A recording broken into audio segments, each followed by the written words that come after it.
കുട്ടൂസ് ഫാമിലിയുടെ പുതിയൊരു വീഡിയോയിലേക്ക് എൻ്റെ എല്ലാ കൂട്ടുകാർക്കും സ്വാഗതം. നമുക്കിന്ന് ഒരു അടിപൊളി തേങ്ങ മാങ്ങാക്കറി ഉണ്ടാക്കിയാലോ? പച്ചമാങ്ങ കൊണ്ട് ഒരു അടിപൊളി കറി അങ്ങ് ഉണ്ടാക്കിയാലോ? നമുക്കാദ്യം 2 ചെറിയ പച്ചമാങ്ങ ചെറുതായിട്ട് അരിഞ്ഞത്, പിന്നെ 150 ഗ്രാം ചുവന്നുള്ളി, ഒരു 4-5 പച്ചമുളക് കീറിയത്, ഒരു കഷ്ണം ഇഞ്ചി അരിഞ്ഞത് എന്നിവയാണ് ഇതിന് വേണ്ടത്. നമുക്കാദ്യം ആവശ്യത്തിന് വെളിച്ചെണ്ണ, അതായത് 2 സ്പൂൺ വെളിച്ചെണ്ണ ഒഴിച്ച് അതിലേക്ക് നമുക്ക് അരിഞ്ഞു വെച്ചിരിക്കുന്ന പച്ചമുളക് കീറിയതും ചുവന്നുള്ളിയും ഇഞ്ചിയും കൂടി ഇട്ട് ഒന്ന് വഴറ്റിയെടുക്കാം. ആ വഴണ്ട് വരുന്ന അതിലേക്ക് ഒരുപാട് പുളിയില്ലാത്ത ഒരു 2 പച്ചമാങ്ങയാണ് ഞാൻ അരിഞ്ഞെടുത്തിട്ടുള്ളത്.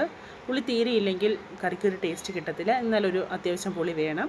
നമുക്ക് ആ അരിഞ്ഞു വെച്ചിരിക്കുന്ന മാങ്ങയും കൂടി ഇട്ട് ഒന്ന് വഴറ്റി നോക്കാം. അതിലേക്ക് ഒരു ഇത്തിരി കറിവേപ്പിലയും കൂടെ ചേർത്ത് ഒന്ന് നന്നായി ഇളക്കി വയ്ക്കാം.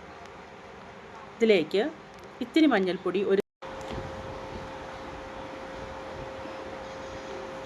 ഒരു സ്പൂൺ കാശ്മീരി മുളക് പൊടി, പിന്നെ ഒരിത്തിരി കറിവേപ്പിലയും കൂടെ ചേർത്ത് നമുക്ക് നന്നായി ഒന്ന് ഇളക്കി യോജിപ്പിച്ചെടുക്കാം. എല്ലാം ഒന്ന് ഇതിലൊന്ന് പിടിച്ച് വരത്തക്ക പോലെ നല്ലപോലെ ഒന്ന് മിക്സ് ചെയ്ത് കൊടുക്കാം.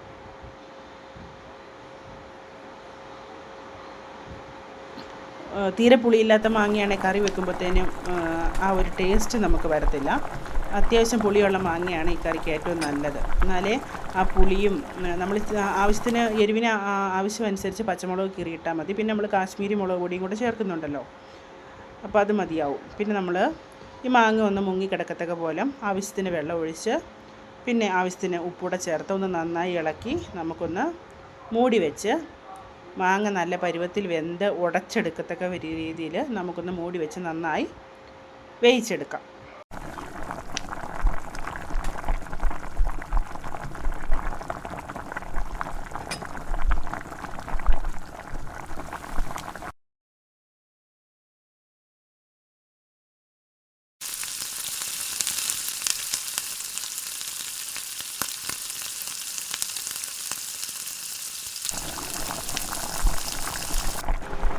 നന്നായിട്ട് മാങ്ങ വെന്ത് ഉടഞ്ഞിട്ടുണ്ടോ നമുക്കൊന്ന് നോക്കാം.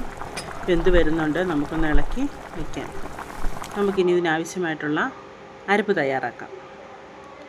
ഒരു അരമുറി തേങ്ങ ചിരകിയത്, അതിലേക്ക് ഒരു 4 ചെറിയ ഉള്ളി, പിന്നെ ഒരു 4-5 വെളുത്തുള്ളി, പിന്നെ ഒരു 1/2 ടീസ്പൂൺ ചെറിയ ജീരകം.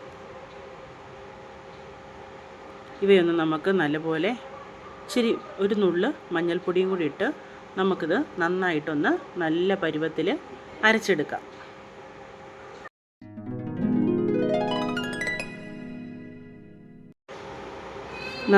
നന്നായിട്ട് അരപ്പ് അരച്ചെടുത്തിട്ടുണ്ട്. നമുക്കതിലേക്ക് നമ്മുടെ ഇതിൻ്റെ ജാറിലേക്ക് വെള്ളം കൂടെ ആവശ്യത്തിന് ചേർത്ത് നമുക്കൊന്ന് മിക്സ് ചെയ്ത് നമ്മുടെ മാങ്ങ നല്ലപോലെ വെന്ത് പരുവമായിട്ടുണ്ടോ എന്ന് നോക്കാം. അതിലേക്ക് നമുക്ക് ആ മാങ്ങ നന്നായിട്ട് നല്ല പരുവത്തിലൊന്ന് ഉടച്ച് കൊടുക്കണം. അതായത് മാങ്ങയും ഉള്ളിയും പച്ചമുളകും എല്ലാം കൂടെ ഒന്ന് നല്ല പോലെ ഉടച്ച് കൊടുക്കാം. അതിലേക്ക് നമുക്ക് അരച്ച് തയ്യാറാക്കിയ നമ്മുടെ അരപ്പ് ചേർത്ത് കൊടുക്കാം.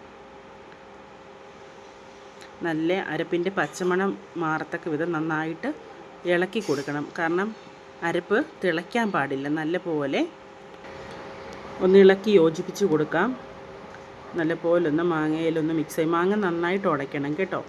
പിന്നെ നമുക്ക് അരപ്പ് അതിനാവശ്യമായിട്ടുള്ള മിക്സിയുടെ ജാറിൽ തന്നെ ആവശ്യത്തിന് വെള്ളം ചേർത്തൊന്ന് നമുക്ക് കറിയിലേക്ക് ഒഴിച്ച് കൊടുക്കാം. മാങ്ങാക്കറി എന്ന് പറയുമ്പം നമുക്ക് ചാറ് വേണമല്ലോ, അപ്പോൾ ആവശ്യത്തിന് വെള്ളം ഒഴിച്ച് നന്നായിട്ടൊന്ന് ഇളക്കി നല്ലപോലെ കറി ചൂടാക്കിയിട്ട് നമുക്കൊന്ന് വാങ്ങി വയ്ക്കാം. മാങ്ങക്കറി തിളയ്ക്കാൻ പാടില്ല തേങ്ങ, അതുകൊണ്ട് നമുക്ക് നല്ലപോലെ ഒന്ന് ചൂടായി വന്നിട്ടുണ്ട്. നമുക്കിത് വാങ്ങി വെക്കാം. ഇനി അതിലേക്ക് ആവശ്യമായ നമുക്ക് കടുക് താളിച്ചിട്ട് ഒഴിച്ചു കൊടുക്കാം. ഉപ്പ് പാകത്തിനാണോ എന്ന് നോക്കണം കേട്ടോ. ആവശ്യത്തിന് ഉപ്പ് ചേർക്കണം. അപ്പം നമ്മുടെ രുചിയേറിയ പച്ചമാങ്ങാക്കറി ഇവിടെ റെഡി ആയിട്ടുണ്ട്. എല്ലാവരും ഉണ്ടാക്കി നോക്കണം കേട്ടോ. ഇനി അടുത്ത ഒരു വീഡിയോ ആയിട്ട് കാണുന്നത് വരെ എല്ലാവർക്കും ബൈ ബൈ.